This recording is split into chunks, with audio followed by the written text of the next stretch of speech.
MSLI TV رہنمائی بدلتی دنیا کے لیے۔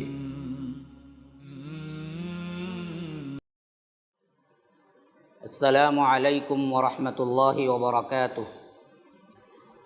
ان الحمد للہ نحمده ونستعینه ونستغفره ونؤمن به ونتوکل علیہ ونعوذ باللہ من شرور انفسنا ومن سیئات اعمالنا من يهده الله فلا مضل له ومن يضلل فلا هادي له وأشهد أن لا إله إلا الله وحده لا شريك له وأشهد أن محمدًا عبده ورسوله أما بعد فإن خير الحديث كتاب الله وخير الهدي هدي محمد صلى الله عليه وسلم وشر الأمور محدثاتها وكل محدثة بدعة وكل بدعة ضلالة وفي رواية وكل ضلالة في النار۔ فأعوذ بالله السميع العليم من الشيطان الرجيم من همزه ونفثه ونفخه الذين آتيناهم الكتاب يعرفونه كما يعرفون أبناءهم الذين خسروا أنفسهم فهم لا يؤمنون۔ اللهم أرنا الحق حقا وارزقنا اتباعه وأرنا الباطل باطلا وارزقنا اجتنابه۔ اللهم علمنا ما ينفعنا وانفعنا بما علمتنا وارزقنا علما۔ رب اشرح لي صدري ويسر لي أمري واحلل عقدة من لساني يفقهوا قولي۔ اس اللہ کے نام سے ابتدا جس کے ناموں کی کوئی انتہا ہی نہیں۔ ولو ان ما فی الارض من شجرة اقلام والبحر يمده من بعده سبعة ابحر ما نفدت کلمات اللہ۔ اس ذات اقدس پر کروڑوں درود و سلام ہوں جو تمام جہانوں کے لیے رحمت للعالمین بن کے آئے تھے۔ اللہم صلی علی محمد وعلی آل محمد کما صلیت علی ابراہیم وعلی آل ابراہیم انک حمید مجید، وبارک علی محمد وعلی آل محمد کما بارکت علی ابراہیم وعلی آل ابراہیم انک حمید مجید۔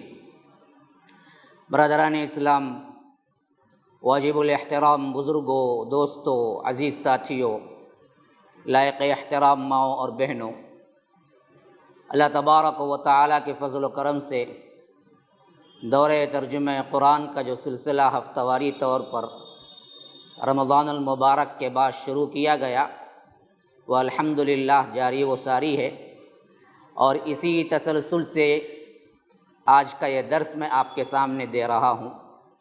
گزشتہ کے درس میں سورہ انعام کی ابتدائی آیات ہم نے پڑھی، اور اللہ کے فضل و کرم سے 19 آیات تک ہم نے ترجمہ اور اس کی مختصر ترین تشریح دیکھی ہے۔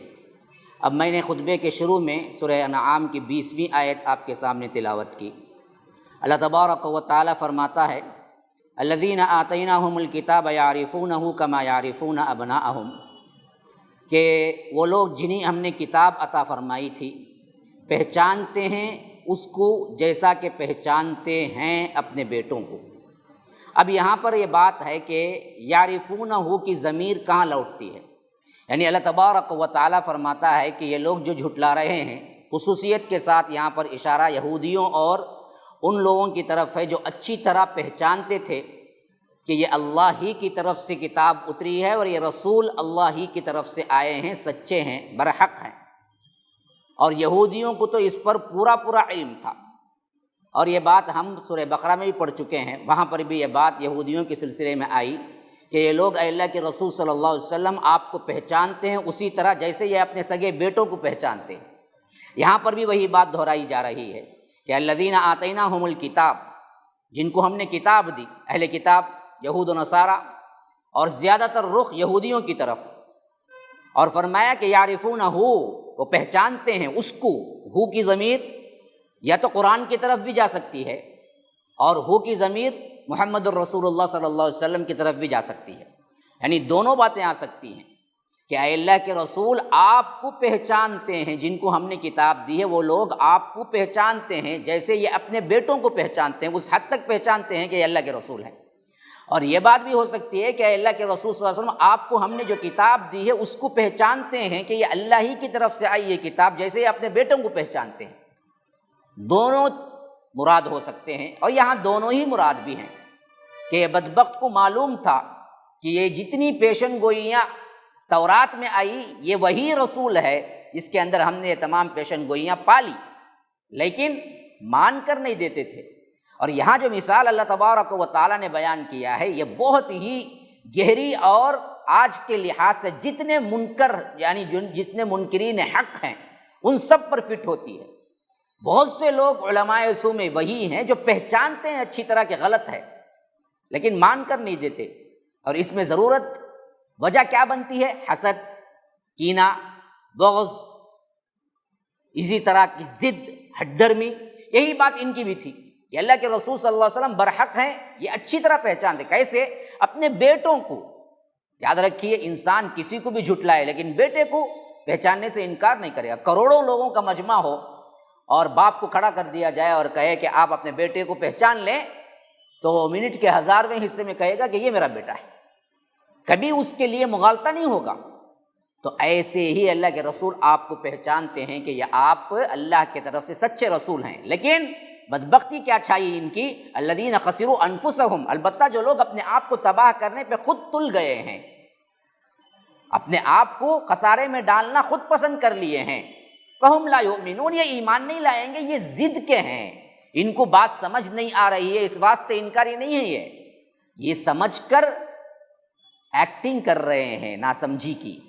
اب جو ایکٹنگ کرتا ہے اس کے لیے تو آپ کوئی سو رہا ہے واقعتاً تو آپ اٹھا سکتے ہیں، سونے کی ایکٹنگ جو کر رہا ہو اس کے لیے آپ گھڑا پانی بھی اوپر ڈال دینا، وہ سونے ہی کی ایکٹنگ کرے گا۔ تو یہی حال ہے ان بدبختوں کا کہ الذین خسروا انفسہم، کہ یہ جو لوگ ہیں یہ اپنے آپ کو تباہ کرنے پہ تل گئے ہیں، اپنے آپ کو خود خسارے میں ڈالا ہوا ہے، تو فہم لا یؤمنون، یہ ایمان والے نہیں ہیں۔ تو یہ دراصل کیا ہے؟ اللہ تبارک و تعالیٰ گویا کہ اللہ کے رسول صلی اللہ علیہ وسلم کو ڈھارس بنا رہا ہے کہ آپ کا کام پہنچا دینا، ان لوگوں کی طرف سے فکر نہ کیجیے اس حد تک کہ آپ غم میں گھل جائیں۔ اور یہ مضمون اس سے پہلے بھی کئی مرتبہ آ چکا ہے۔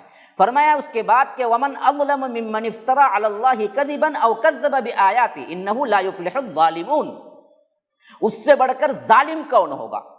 ظلم تو ایک معنی میں، اظلم اصل میں کیا ہے؟ سپرلیٹو ڈگری ہے، یہ وہ صیغہ ہے جو سپرلیٹو ڈگری کے لیے استعمال ہوتا ہے۔ اس سے بڑا ظالم کون ہوگا؟ کون ہوگا؟ کون کون ہے وہ؟ دو جرائم ہیں جن کو جرم نہیں سمجھتے عموماً لوگ، تو اللہ تبارک و تعالیٰ انہی دو جرائم کی نشاندہی کر کے فرما رہا ہے کہ یہ سب سے بڑا ظالم ہیں یہ کرنے والے۔ ایک کیا ہے؟ ممن افترا علی اللہ کذبا، جو اللہ پر جھوٹ باندھے، او کذب بآیاتی، یا اللہ کی آیتوں کی تکذیب کرے۔ ان میں بڑا فرق ہے، ایک ہے اللہ پر جھوٹ باندھنا، یعنی جو نبی نہیں ہے اپنے نبی ہونے کی اطلاع دینا، یا نبی ہونے کا ادعا کرنا، یا نبی ہونے کا کیا کرنا، اپنے آپ کو دعویٰ کرنا، یہ اللہ پر جھوٹ باندھا۔ اور اسی سلسلے میں وہ تمام لوگ آ جاتے ہیں جو اللہ کی طرف غلط بات جانتے بوجھتے منسوب کرتے ہیں کہ مجھے خواب آیا، مجھے فلاں آیا، مجھے اوپر کیا شریعت ساقط ہو گئی، جیسے صوفیہ نے کیا ہے ظلم کیا، یہ تمام اسی کیٹیگری کے ہیں۔ جیسے کیا ہیں بڑے بڑے پیر اپنے آپ کو منزہ کر لیتے ہیں تقدیس کے لیے، اپنے آپ کو غلط سلط باتیں عوام میں مشہور کر کے اپنے آپ کو کیا ہے بڑے اونچے مرتبے پہ بٹھا لیتے ہیں۔ ہم نے کیا ہے اللہ کو دیکھا، ہمارے کیا ہے ہر اشارے اللہ تبارک و تعالیٰ سے ملاقات کے بعد ہوتے ہیں، ہمارے پیر تو عرش معلیٰ پہ ہوتے ہیں، ہمارے فلاں تو ایسے ہیں، فلاں صاحب ویسے۔ یہ جتنے بھی اللہ پر جھوٹ باندھنے کے ہیں سب سے بڑے ظالم ہیں، ایک وہ ہے۔ اسی واسطے نبوت کا دعویٰ سب سے بڑا ظلم ہے، جس کے لیے معافی کی کوئی گنجائش نہیں، شریعت اسلامیہ ہوئی تو قتل کر دے گی۔ لیکن اس کے بعد امت مسلمہ میں کیا ہوا؟ یہ پتہ تو چل گیا کہ ہم ہی کیا ہے امت نہیں چھوڑے گی اگر ہم ڈائریکٹ نبی کہیں گے، تو دوسرے ذرائع لائے، کوئی کشف کہا، کوئی کیا ہے ہم ہمیشہ اللہ کے رسول سے دیکھ کر ملاقات کر کے بات کرتے ہیں، ہم تو کیا ہے ڈائریکٹ علم پاتے ہیں، ہماری یہ کتاب اللہ کے رسول نے خواب میں لا کر دی کہ یہ پڑھو، اسی سے ہدایت پاؤ گے۔ ایسے تمام خواب، ایسے تمام چیزیں جو اللہ پر جھوٹ ہو اپنی تقدیس کے لیے۔ تو ایک وہ ہے جو جھوٹا نبی ہے، اس سے بڑا ظالم کوئی نہیں، یا جھوٹ بات اللہ کی طرف منسوب کر دے اپنے اماموں کے لحاظ سے، اپنے مذاہب کو بچانے کے واسطے، جھوٹی باتیں. او کذب بآیاتی، دوسری شکل وہ کہ سچا رسول کتاب لے کے آ جائے پھر جھٹلانے لگے. تو ایک تو کیا ہے رسول ہونے کا جھوٹا دعویٰ، ایک ہے رسول سچا ہے، آیتیں لا چکا ہے، قرآن لا چکا ہے، لیکن اپنی ضد کی وجہ سے نہیں مان رہے ہیں. یہ بھی بڑا ظالم ہے. اور یہ دونوں کردار اس وقت بھی تھے، جیسا کہ ہم بعد میں دیکھتے ہیں کہ مسلمہ کذاب اٹھا، اس کے بعد اسود عنسی اٹھا، اس کے بعد عورت ایک سجا اٹھی. یہ سب جھوٹے نبوت کے دعوے دار تھے. اور اس وقت کا ماحول کیا تھا؟ اللہ کے رسول صلی اللہ علیہ وسلم کے جو قرآن معجزے کے ساتھ پیش کر رہے تھے کہ اس جیسی کوئی صورت یا آیت بصورت مثلہ بعشر صور مثلہ فلیأتوا بحدیث مثلہ نہیں لا سکے، لیکن پھر بھی مان کے نہیں دے رہے تھے. تو اللہ تبارک و تعالیٰ کہتا ہے کہ ایسے بدبختوں سے بڑا ظالم کون ہوگا جو اللہ پر جھوٹ باندھے یا اللہ کی آیات کی تکذیب کرے. انہ لا یفلح الظالمون، کہ ہرگز بھی یہ ظالم فلاح نہیں پاتے. وَيَوْمَ نَحْشُرُهُمْ جَمِيعًا ثُمَّ نَقُولُ لِلَّذِينَ أَشْرَكُوا أَيْنَ شُرَكَاؤُكُمُ الَّذِينَ كُنتُمْ تَزْعُمُونَ. اب آ گئی وہ بات شرک کی تدرید کی انتہائی اہم ترین بات، یاد رکھ لیجئے. سورہ نمبر 6 آیت نمبر 22 ہمیشہ یاد رکھ لینا. اللہ کہہ رہا ہے ان سب کو جو اللہ کو چھوڑ کر پکارتے ہیں ہم جمع کریں گے. وَيَوْمَ نَحْشُرُهُمْ جَمِيعًا، ہم سب کو جمع کریں گے. جن جن کو یہ کیا کیے پکارا کرتے تھے، اللہ کا شریک بناتے تھے. ثُمَّ نَقُولُ لِلَّذِينَ أَشْرَكُوا، ان سب کو جمع کریں گے جنہوں نے بھی اللہ کو چھوڑ کر پکارا تھا. پھر کہیں گے أَيْنَ شُرَكَاؤُكُمْ، بتاؤ اب کہاں ہے تمہارے شرکا، کہاں ہے تمہارے معبود، کہاں ہیں وہ لوگ جن کو تم اللہ کو چھوڑ کے پکارتے تھے؟ کون ہے آئے میرے سامنے دعویٰ کرے کہ میں نے اللہ کے ساتھ شریک ہوں، میں بھی پارٹنر ہوں، تم نے جو بلایا آج میں سپورٹ کو آ رہا ہوں. کوئی عبد القادر کو بلا کو دیکھ لے، کوئی عبد القادر جیلانی کو بلا لے، کوئی کالے شاہ ولی کو بلا لے، کوئی فلاں کو بلا لے، کوئی علی حجویری کو بلا لے. جتنے معبودان باطل کو تم نے پکارا ہے، خواہ وہ مٹی کے ہوں، خواہ وہ پتھر کے ہوں، خواہ وہ کیا ہے قدرت کے مناظر ہوں، خواہ وہ شجر و حجر ہوں، خواہ وہ ولی ہوں، خواہ وہ نبی ہوں. اللہ کہتا ہے این شرکاؤکم، کہاں ہے تمہارے شرکا جن کو تم پکارا کرتے تھے؟ الذین کنتم تزعمون، تمہارا گمان تھا کہ وہ تمہیں بچا لیں گے، یا تمہیں کیا ہے گھمنڈ ہو گیا تھا کہ یہ ہیں اصل اللہ کو چھوڑ کر ہم پکارتے ہیں. تو اللہ تبارک و تعالیٰ بڑا سخت معاملہ کرے گا. تو اس لیے فرما رہا ہے کہ جس دن ہم جمع کریں گے ان سب کو جنہوں نے اللہ کو چھوڑ کے پکارا ہے، پھر کہیں گے ان سے جنہوں نے شرک کیا تھا، کہاں ہیں تمہارے شرکا جس کے زعم باطل میں تم اللہ کو چھوڑ دیے. اب اس وقت ان مشرکین کی حالت کیا ہوگی، کتنی پتلی ہوگی دیکھیے، کیونکہ انہوں نے جو مکڑی کے جالے کو مضبوط ترین سمجھ لیا تھا نا جی. ہاں، مثل الذین اتخذوا من دون اللہ اولیاء کمثل العنکبوت اتخذت بیتا وان اوہن البیوت لبیت العنکبوت. جو لوگ اللہ کو چھوڑ کر پکارتے ہیں ان کی مثال کیا ہے؟ ہاں، بہت اہم ترین مثال ہے. مثل الذین اتخذوا من دون اللہ اولیاء، اللہ کو چھوڑ کر دوسروں کو ولی بناتے ہیں، ان کی مثال کیا ہے؟ کمثل العنکبوت، مکڑی کی سی ہے جو جالا بنتی ہے. اتخذت بیتن، اس کا گھر جو وہ بناتی ہے. وَإِنَّ أَوْهَنَ الْبُيُوتِ لَبَيْتُ الْعَنْكَبُوتِ، گھروں میں سب سے زیادہ کمزور ترین گھر کوئی ہے تو وہ مکڑی کا گھر ہے. یہی مکڑی کے گھر کے جالے کو تم نے کیا سمجھ لیا؟ مضبوط ستون، اللہ کے ساتھ شریک سمجھ لیا نا. تو اللہ تبارک و تعالیٰ ان تمام شریکوں کو جمع کرے گا اور کہے گا کہ لاؤ جی تمہارے شرکا جن کو تم پکارتے تھے اللہ کو چھوڑ کر، کہاں ہے وہ؟ آؤ بلاؤ میرے سامنے کھڑا کرو. وہاں تو ہر کوئی کانپ رہا ہوگا نا جی. حضرت ابراہیم گھٹنے ٹھیکے سلم سلم سلم کا نعرہ لگا رہے، اللہ تو مجھے بچا لے تو کافی ہے.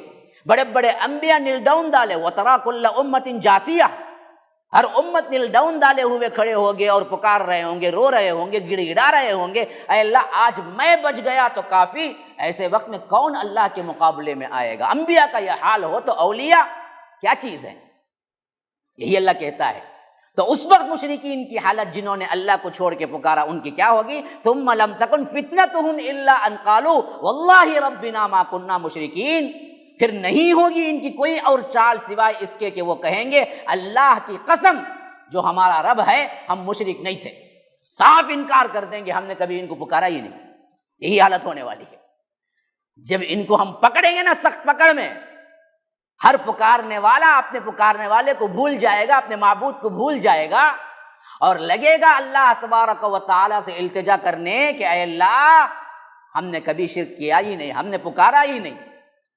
یہ جانتے ہیں یہ پکارے ہیں، لیکن ہولناکی ایسی، ڈر ایسا، چاپلوسی ایسی آئے گی، مکر ایسا آئے گا کہ وہ کہیں گے اے اللہ ہم نے پکارا ہی نہیں ہے۔ اس لیے فرمایا لم تکن فتنتہم، یہاں فتنے کے معنی میں کیا ہے؟ یہ سوائے چال بازی اختیار کریں گے ایسا کہ الا ان قالوا، کہیں گے واللہ ربنا، اللہ کی قسم تو ہمارا رب ہے، ما کننا مشرکین، ہم نے کبھی پکارا ہی نہیں تھا، ہم تو شرک کیا ہی نہیں، صاف جھٹلا دیں گے۔ اب بعض لوگوں کو یہ اشتباہ ہو سکتا ہے اس میں، اللہ تو وہاں جھوٹ بولنے والوں کے منہوں کو بند کر دے گا نا جی، وہاں تو ہاتھ بات کرے گا۔ ہاں، الیوم نختم علی افواہہم، سورہ یاسین میں جو آیا ہے نا، ہم ان کے منہوں کو سیل کر دیں گے، نختم علی افواہہم وتکلمنا ایدیہم وتشہد ارجلہم، ان کے پاؤں بات کریں گے، ان کے ہاتھ بات کریں گے، تو یہ جھوٹ کیسے بولیں گے؟ اسی واسطے ابن عباس اس کی تشریح کرتے ہیں رضی اللہ عنہ، کہتے ہیں کہ اصل میں یہ بات اسی وقت اللہ تبارک و تعالیٰ کرے گا جب یہ کہیں گے، یعنی جب پہلے ان سے گواہی لی جائے گی، کہاں کس کو پکارا، بلاؤ ان کو، ہم پوچھ تاچھ کریں گے، تو یہ لوگ کہیں گے اے اللہ ہم نے پکارا ہی نہیں، تو اللہ کہے گا اچھا تم جھوٹ بولتے ہو، لگاؤ ان کے منہوں کو کیا ہے، سیل۔ اب لگائے گا، پھر کہے گا کہ اب بولو صحیح صحیح، تو ہاتھ بولیں گے، پاؤں بولیں گے، تو یہ اس وقت کا ہی معاملہ ہے جب یہ کہیں گے کہ ما کننا مشرکین۔ جیسے آج بھی کیا ہے، ابھی میں ویڈیو میں دیکھ رہا تھا، ایک بہت بڑا احمد نقش بندی بیٹھا ہوا ہے حیدرآباد میں، جو شرک کا پلندہ ہے پورا کا پورا، پاؤں سے لے کر سر تک شرک ہی شرک بکواس کرتا ہے۔ لیکن قریب میں اس کی ایک ویڈیو شائع ہوئی تھی، جو کرونا وائرس کے سلسلے میں رو رو کے دعائیں کر رہا ہے کہ اللہ تو ہی ہے اس کو دور کرنے والا، اس کے علاوہ کوئی نہیں ہے۔ پھنس گیا نا یہاں پر، اب غوث اعظم کو کیوں نہیں بلایا؟ وہ مصیبت میں پھنسا نا، ابھی یوٹیوب پہ موجود ہے اس کی ویڈیو وہ۔ ہاں، تو اس وقت تو وہ بالکل ہی عاجز درماندہ رب ہی کے دربار میں آ کے کھڑا ہوا ہے، اللہ اللہ کر رہا ہے، صرف اللہ کو پکار رہا ہے، کسی ولی کو نہیں پکار رہا ہے۔ یہی حالت اس وقت قیامت کے دن بھی ہوگی۔ پھر یہی اللہ کہتا ہے ما کننا مشرکین، صاف کہیں گے کہ ہم نے کیا ہے، شرک کیا ہی نہیں ہے۔ تو اللہ تبارک و تعالیٰ کہ انظر کیف کذبوا علی انفسہم، ذرا دیکھو یہ کیسے جھوٹ بول رہے ہیں اپنے اوپر، ہاں، اور اپنے آپ پر افترا بازی کیسے کر رہے ہیں۔ اور وضل عنہم ما کانوا یفترون، جو کچھ بھی باطل کے جھوٹ بنائے ہوئے تھے وہ بھی ان سے گم ہو گئے ہیں، کوئی نہیں آ رہا سامنے۔ جن جن کو پکارتے تھے، جن جن کو اللہ کے مقابلے میں بڑے بڑے القاب دیتے تھے اور بڑے بڑے واعظ ان کے چلتے تھے گھنٹے گھنٹے، غوث اعظم کی کرامات کتنے گھنٹے، 3 گھنٹے، کس پہ بولا انہیں؟ خالی کرامت پہ بولا۔ کیا کیا بولا؟ اللہ کے پورے جتنے کچھ الہی صفات ہیں سب شامل کر دیا۔ لیکن جب دعا مانگنے پہ آیا کرونا کا تو کہہ رہا اللہ اللہ اللہ اللہ، تیرے علاوہ کوئی نہیں ٹالنے والا۔ تو تیرے جتنے معبودان باطل تھے وہ بھی گم ہو گئے نا جی، یہی رہا وضل عنہم، گم ہو گئے سب کے سب، ما کانوا یفترون، جو کچھ بھی وہ جھوٹ بنایا کرتے تھے وہ جھوٹے معبود بھی گم ہو گئے، اور ما کننا مشرکین کہہ کر اپنے آپ پر جھوٹ بھی دیکھو کس طرح سے یہ باندھ رہے ہیں۔ دیکھو یہ کیسے پلٹ گئے ہیں اپنے کردار سے۔ پھر اس کے بعد وہی تقریری انداز میں قرآن کو سمجھیں گے تو بہت اچھی طرح سمجھ جائیں گے۔ تقریر تو شرک کی ہو رہی ہے، لیکن بات مجلس نبوی کی بھی آ گئی۔ کچھ کردار جو مجالس میں آ کے بیٹھتے ہیں، جو منافقین ہیں، ان کے کردار پر بھی تبصرہ ہونا ہے، تو بات چلتے چلتے اچانک رخ ان کی طرف بدل گیا۔ وَمِنْهُمْ مَن يَسْتَمِعُونَ إِلَيْكَ، اے اللہ کے رسول صلی اللہ علیہ وسلم، ان میں سے کچھ ایسے بھی ہیں جو آپ کی بات کو بڑی توجہ سے سنتے ہیں۔ یہ کردار ایک مدنی دور میں یہودیوں کا تھا، اور خاص کر منافقین کا تھا، جو یہ سمجھا کہ یعنی یوں بتانے کے لیے کہ ہم دیکھو بھائی سطحی لوگ نہیں ہیں، ہم ایسے نہیں ہیں کہ بغیر سوچے سمجھے اللہ کے رسول کا انکار کر دیے، بلکہ ہم کیا ہیں جی، بڑے ہی سنجیدہ ہیں اس معاملے میں۔ اس واسطے ہم ان کے مجالس میں جا کے بیٹھتے ہیں، سوچتے ہیں، سنتے ہیں، پھر جا کے ہمیں بات معلوم ہوتی ہے کہ یہ جھوٹے نبی ہیں، تب کہیں آ کے ہم کہتے ہیں کہ دیکھو ان کی بات مت مانو۔ تو لوگوں کو بتانے کے لیے کہ ہم اس معاملے میں سنجیدہ ہیں، بڑے ان کی بات سنتے ہیں، تو یہ بتانے کے لیے آ کے مجلس میں بیٹھتے ہیں۔ تو ایسا ہی ایک کردار مکی دور میں بھی بعض سرداروں کا تھا۔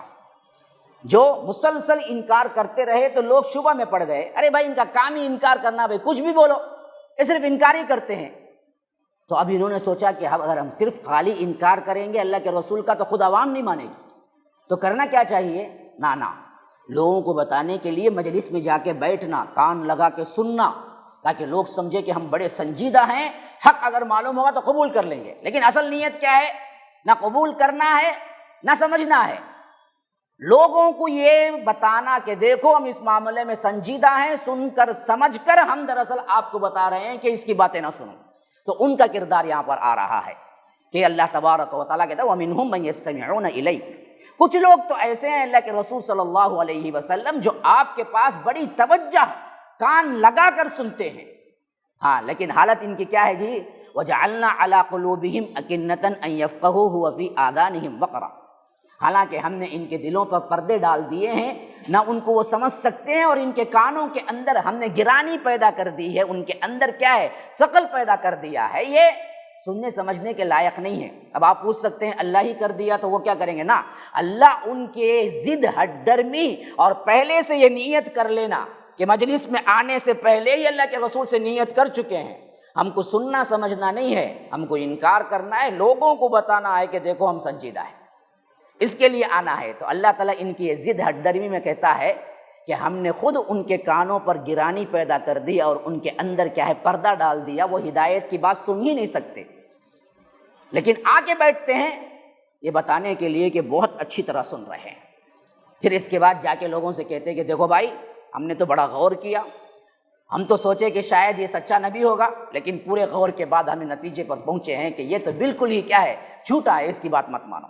تو ایسے لوگ جب سننے کے لیے ہی آتے ہیں تو اللہ کہتا ہے کہ ہم ان کے کانوں پر گرانی کر دیتے ہیں اور ان کو پردہ ڈال دیتے ہیں، اکنہ پردہ اور وقرا گرانی، ایک تو بوجھ بھی پڑا ہوا ہے کان میں، اس کے اوپر کیا ہے؟ پردہ بھی پڑا ہوا ہے، اب کہاں سے جائے گی بات؟ وَإِن يَرَوْا كُلَّ آيَةٍ لَا يُؤْمِنُوا بِهَا، اگر یہ کوئی بھی مثال ہے، کوئی بھی کیا ہے آیت یا کوئی بھی اللہ کی نشانی دیکھ لینا جو یہ مانگ رہے ہیں، تب بھی یہ ایمان لانے والے نہیں ہیں۔ اب آ گئی وہ بات جو میں پہلے بھی سورت کے شروع میں کہا تھا، معجزہ کیوں نہیں اتارتا اللہ؟ اس کا جواب یہاں پر بڑی تفصیل سے دیا ہے۔ تو اسی واسطے فرمایا کہ اللہ کے رسول آپ رنجیدہ نہ ہوں،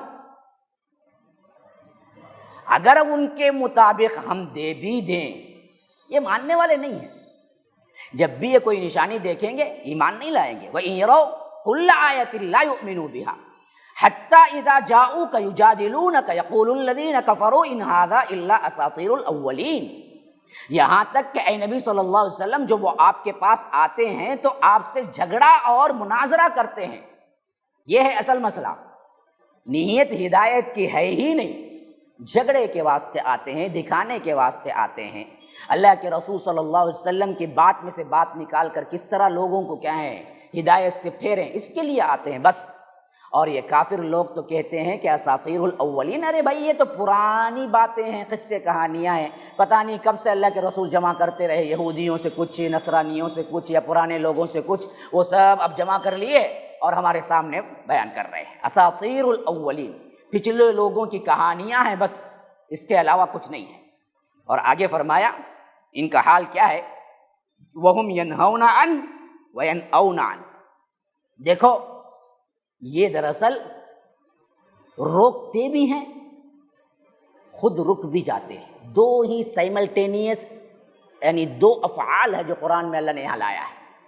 نہا ینہا کا مطلب ہے روکنا، اور اسی طرح کیا ہے نآ ینآ کا مطلب ہے رکنا۔ ینہون یہ روکتے بھی ہیں، ینعون حمزہ سے خود رک بھی جاتے ہیں۔ ایک تو لوگوں کو روکتے بھی ہیں ینہون عن، اور کس کس کو روکتے ہیں جی؟ عوام کو، یا وہ لوگ جو تھوڑے سے اچھے سعید الفطرت ہیں، حق بات سن کے پلٹ کے آ سکتے ہیں، ان میں شبہات پیدا کرنا، ارے دیکھو تم ان کے جال میں مت آ جاؤ، کیوں؟ ان کی لیڈری چلے جائے گی نا، ان کے چندے چلے جائیں گے، ان کی فاتحہ خوانی چلے جائے گی، جیسے روکتے ہیں نا توحید کی بات سے، قرآن کے بات سے، ہمارے لوگ بھی یہاں جاتا، ارے جانا کو با گمراہ ہو جائیں گا، کیوں؟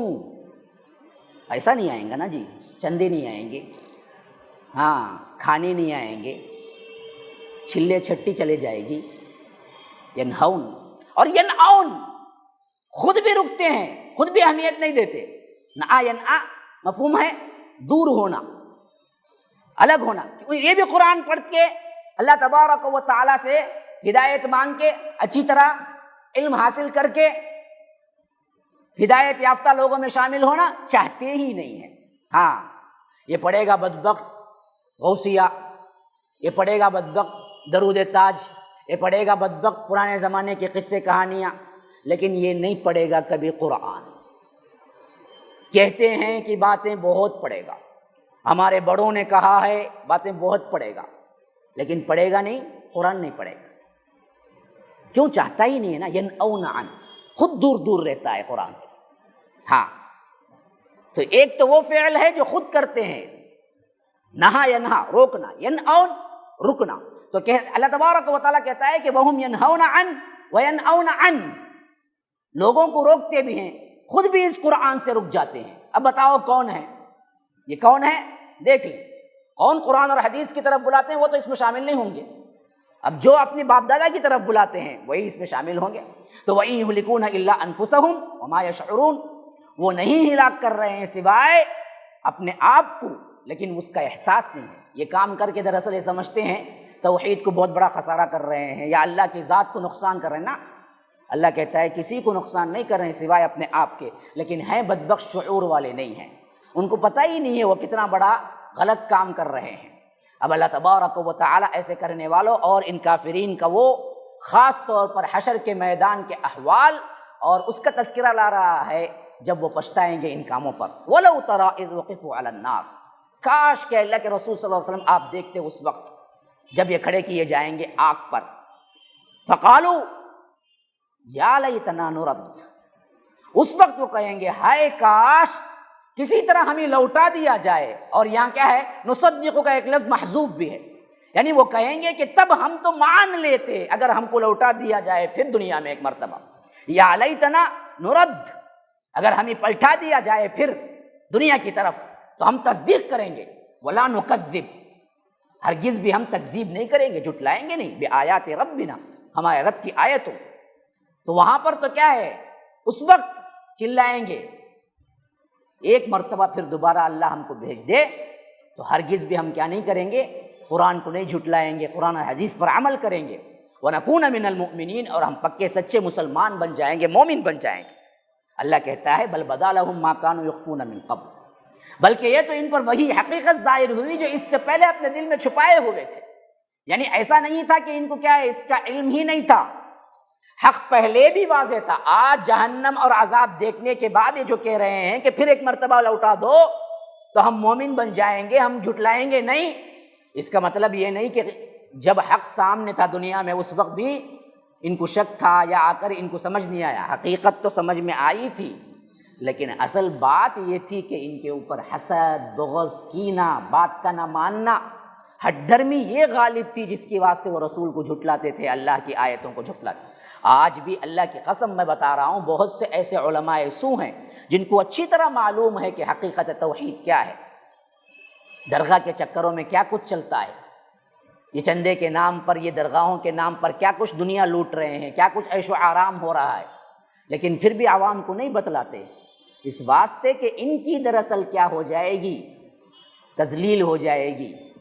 بغض و عناد جو ہے وہ دراصل ان کو کھائے جا رہا ہے. تو اللہ کہتا ہے کہ بل بدا لہم ما کانوا یخفون من قبل، حقیقت جو ظاہر ہوئی ہے اس سے پہلے جو وہ چھپا کے رکھے ہوئے تھے، یہاں جو ظاہر ہوئی وہ حقیقت ان کو پہلے بھی معلوم تھی لیکن یہ مان کر نہیں دیتے تھے. اب دراصل عذاب سامنے آ گیا پکڑ، تو اب کیا ہے؟ دکھانے کے لیے کہہ رہے ہیں کہ کاش ہم کو لوٹا دیا جائے. اب یہ دراصل جواب جو آ رہا ہے نا جی، وہ بہت اہم جواب ہے جو رب العالمین ان سب کو دے رہا ہے. کیونکہ کیا ہے، عام طور پر ہر ایک کی ایک دل کی بات آئے گی. بھائی ایک بار تو اللہ چانس دینا نہیں بھائی، صحیح اتنا ہے. اگر یہ لوگ کہہ رہے ہیں کہ ہم واپس جا کر اچھے بن جائیں گے تو ایک چانس کیوں نہیں دیتا اللہ ان کو؟ ایک مرتبہ غلطی ہوگی لیکن ایک مرتبہ معافی تو ہونی چاہیے نا جی. عذاب قبر دیکھ لینے کے بعد یا جہنم دیکھ لینے کے بعد ایک بار تو اللہ معاف کر کے بھیجے. یہ +2 اور 10 نہیں ہے کہ ایٹم لکھ کر پاس ہو جاؤ، یاد رکھو. اللہ یہاں پر کیوں نہیں دوبارہ بھیجتا ہے؟ کیونکہ یہ ان کا سوال قرآن میں کئی جگہ آیا ہے کہ اے اللہ ہم کو بھیج، جیسا کہ سورہ مومنون میں بھی آیا ہے رب ارجعون، اے اللہ ہم کو بھیج دے ایک مرتبہ، لعلی اعمل صالحا، ہم اچھا عمل کر کے دکھائیں گے، یہاں پر بھی ہے۔ تو اللہ نے ایک ہی مرتبہ کیوں رکھا زندگی کو، پھر اس کے بعد ایک چانس بھی کیوں نہیں دیتا؟ یہاں اس کا جواب ہے، ذرا غور سے پڑھ لیجیے۔ فرمایا کہ وَلَوْ رُدُّوا لَعَادُوا لِمَا نُهُوا عَنْهُ وَإِنَّهُمْ لَكَاذِبُونَ، اگر ہم ولو بالفرض انہیں لوٹا بھی دیں، پھر دنیا میں یہ وہی کریں گے جس سے انہیں روکا جا رہا تھا۔ ہاں، وہ یقیناً جھوٹے ہیں اس بات میں بھی کہ اس وقت کہیں گے نا نرد، اللہ تو ہمیں لوٹا دے، ہم اچھے بن جائیں گے، وَلَا نُكَذِّبُ بِآيَاتِ رَبِّنَا، اور ہم تیری آیتوں کو جھٹلائیں گے نہیں، وَنَكُونَ مِنَ الْمُؤْمِنِينَ، ہم ایمان والے ہو جائیں گے۔ اللہ کہتا ہے بدبختو، آج بھی تم جھوٹی بول رہے ہو، اگر تمہاری بات مان کے میں دنیا میں تم کو بھیجوں گا وَلَوْ رُدُّوا لَعَادُوا، پھر تم وہی کرو گے، وہی اللہ کی نافرمانی کرو گے، لِمَا نُهُوا عَنْهُ، جن سے تمہیں روکا گیا تھا وہی کام کرو گے، وَإِنَّهُمْ لَكَاذِبُونَ، اصل میں تم ہو ہی جھوٹے۔ آج یہاں عذاب کے ڈر سے کہہ رہے ہو، پھر جیسے ہی اللہ عذاب ٹالے گا اور تمہیں دنیا میں زندگی دے گا تو پھر تم جا کے وہی کرو گے۔ تو اسی واسطے اللہ جانتا، اللہ تعالیٰ انسان کے رگ رگ سے واقف ہے، اس واسطے اللہ تبارک و تعالیٰ نے اس دنیا کی زندگی کے علاوہ اور زندگی نہیں رکھی، بس ایک ہی چانس۔ اچھا، وہ بات بھی آ گئی جو دوسرے کچھ اعتقادات مشرکین کے اندر بھی تھے، وہ کیا تھے؟ ایک تو وہ صریحاً اللہ کا انکار کرنے والے، دوسرے وہ تھے جو اللہ کو مانتے تھے، آخرت کو مانتے تھے یا موت کو مانتے تھے، لیکن بیچ میں سفارشی اولیاء بناتے تھے، تیسرے کچھ ایسے بھی دہریے تھے جو آج کے ہم کہہ سکتے ہیں ملحد، کمیونسٹ، یہ ذہنیت کے بھی کچھ تھے جن کے عقائد کے بارے میں یہاں تبصرہ ہو رہا ہے۔ وَقَالُوا إِنْ هِيَ إِلَّا حَيَاتُنَا الدُّنْيَا وَمَا نَحْنُ بِمَبْعُوثِينَ، اور کہتے ہیں کہ نہیں ہے مگر بس ہماری یہ دنیا کی زندگی ہی، مرنے کے بعد ہم پھر زندہ نہیں کیے جائیں گے۔ تو معلوم ہوتا ہے کہ مشرکین کے زمانہ، اللہ کے رسول صلی اللہ علیہ وسلم کے زمانے میں بھی بعض لوگ وہ تھے جو کمیونسٹ تھے، جن کا عقیدہ یہ تھا کہ ہمیں مرنا ہے، بس اس کے بعد دوبارہ اٹھا کیا جانا ہم کو ہے ہی نہیں، جو کچھ بھی ہے یہ دنیا کی زندگی ہے، بس ہم خود پیدا ہو گئے، ہم خود کیا ہے، قدرت ہم کو مار دے گی۔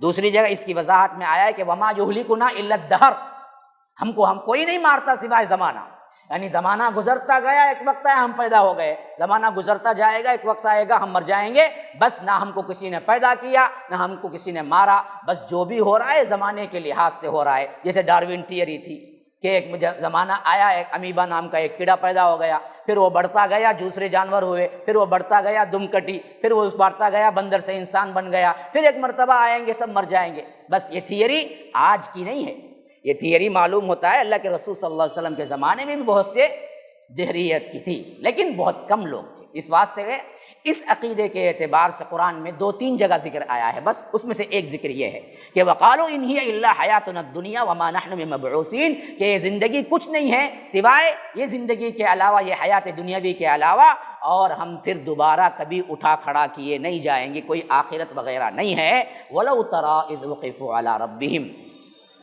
ایسے لوگ اور اوپر کے وہ لوگ جو مشرک ہیں، ان سب کو اے اللہ کے رسول صلی اللہ علیہ وسلم اگر آپ دیکھتے جبکہ وہ کھڑے ہوں گے رب کے پاس، یعنی حشر کے میدان میں، اوپر آیا تھا خاص طور پر مشرکین کے لیے یہی لفظ وَلَوْ تَرَىٰ إِذْ وُقِفُوا عَلَى النَّارِ، ابھی ہم پڑھے وہ آیت، کاش آپ دیکھتے کہ یہ آگ پر کھڑے ہوں گے تو ان کی حالت کیا ہو رہی ہوگی۔ اور یہاں پر وہی لفظ آ رہا ہے جو رب کے پاس کھڑے ہوں گے، جب اللہ تعالیٰ اٹھائے گا حشر کے میدان میں جمع کر دے گا تب ان کی کیا حالت ہوگی۔ اور تب اللہ ان سے کہے گا قَالَ أَلَيْسَ هَذَا بِالْحَقِّ، پوچھے گا کیا یہ حق نہیں ہے جو رسول میرے بتایا کرتے تھے کہ ایک دن تمہارے سے پوچھ ہونی ہے، قیامت آنی ہے، کیا یہ حق نہیں آ گیا؟ اس وقت یہ کیا کہیں گے؟ بالکل تابعدار معصوم بن جائیں گے، کہیں گے بلا وربنا، اے اللہ بے شک ہمارے رب، اب تو ہم نے آنکھوں سے دیکھ لیا۔ اللہ تعالیٰ کہے گا اب تمہاری یہ عاجزی، یہ نرمی، یہ رونا، یہ دھونا، یہ سب کام نہیں آئے گا۔ قال فذوقوا العذاب بما کنتم تکفرون، جو کچھ بھی تم کفر کیا کرتے تھے اب عذاب کا مزہ چکھو۔ اب دراصل یہ تمہاری نرمی، یہ تمہاری آہوزاری، یہ تمہارا رونا، یہ سب اب کام نہیں چلے گا۔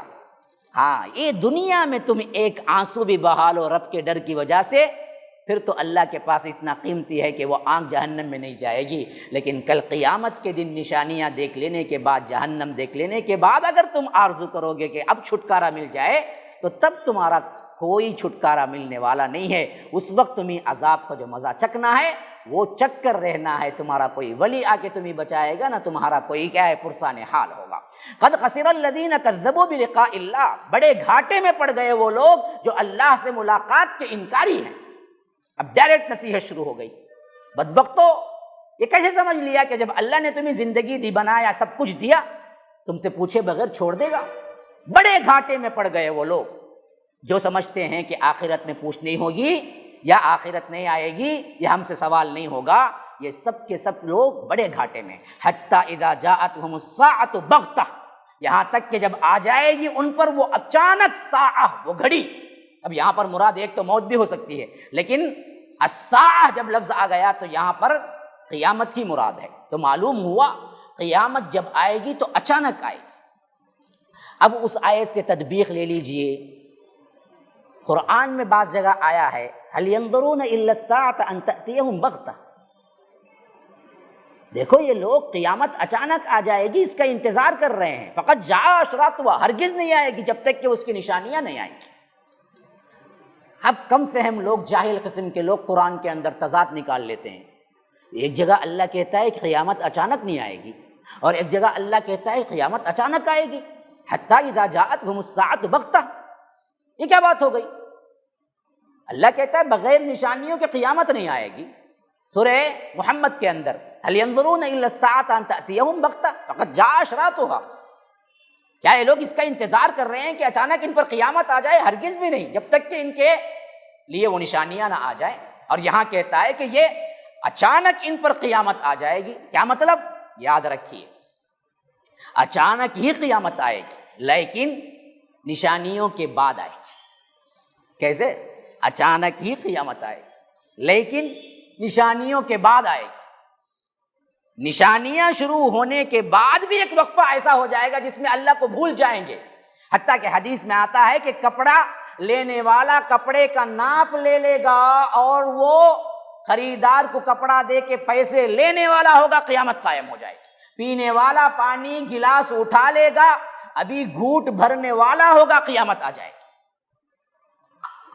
قیامت کی نشانیاں آنے کے بعد بھی ایک عرصہ ایسا ہوگا جس میں پھر لوگ بھول جائیں گے، یہاں تک کہ عام زندگی ان کی رواں دواں ہوگی، اچانک آ جائے گی۔ یہ ہے اصل تدبیر۔ تو فرمایا کہ اچانک ان کے پاس قیامت آ جائے تو اس وقت یہ پکار اٹھیں گے، قالوا یا حسرتنا علی ما فرطنا فیہا، تو ہائے افسوس ہماری اس کوتاہی پر۔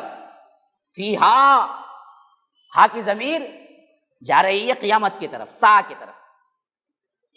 ہائے افسوس ہم نے اس قیامت کو بلا دیا، ما فرطنا فیہا، ہم نے توجہ کیوں نہیں دیا، اس وقت افسوس کریں گے۔ وہم یحملون اوزارہم علی ظہورہم، اور اس وقت ان کا حال یہ ہوگا، واو حالیہ ہے، اس وقت ان کا حال یہ ہوگا کہ یحملون اوزارہم، یہ بہت ہی زبردست گناہوں کا بوجھ اٹھائے ہوئے ہوں گے، علی ظہورہم، اپنے پیٹھوں پر۔ ظہر کہتے ہیں پیٹھ کو، اس کی جمع ہے ظہور۔ علی ظہورہم، اپنے پیٹھوں پر اپنے گناہوں کا بوجھ اٹھائے ہوئے ہوں گے۔ الا ساء ما یزرون، کیا ہی برا بوجھ ہے جو یہ اٹھائے ہوئے ہوں گے۔ یاد رکھو تمہارا ایک ایک گناہ ایک ایک بوجھ ہے، اور قیامت کے دن ہر گناہ ایک بوجھ کی شکل میں آئے گا جس کو اٹھانا پڑے گا، جس کو اٹھا کے پھرنا پڑے گا۔ اور قیامت کا جتنا، یعنی حشر کا جتنا بڑا میدان ہوگا اتنا بڑا میدان اپنے گناہوں کا بوجھ اٹھا کے تمہیں پیدل سفر کرنا پڑے گا۔ تو یاد رکھو گناہ کو کم نہ سمجھو، ہر گناہ ایک بوجھ ہے، اور جتنے کرو گے ذرا تصور کر کے کرو کہ اتنا بوجھ اٹھا سکو گے۔ دن رات گناہوں میں مشغول ہونے والوں سنو، الا ساء ما یزرون، کیا ہی برا بوجھ ہے یہ جو اٹھا رہے ہیں۔ اس وقت سوچو گے کہ کاش کہ ہم اتنے گناہ نہ کیے ہوتے، کیونکہ وہاں گناہ بوجھ بن کے آئیں گے، وہ بوجھ اٹھا کے تمہیں چلنا ہوگا۔ اب دنیا کی زندگی کی حقارت اور اس کی کمتری کے بارے میں یہ آیت بہت اہم ترین ہے۔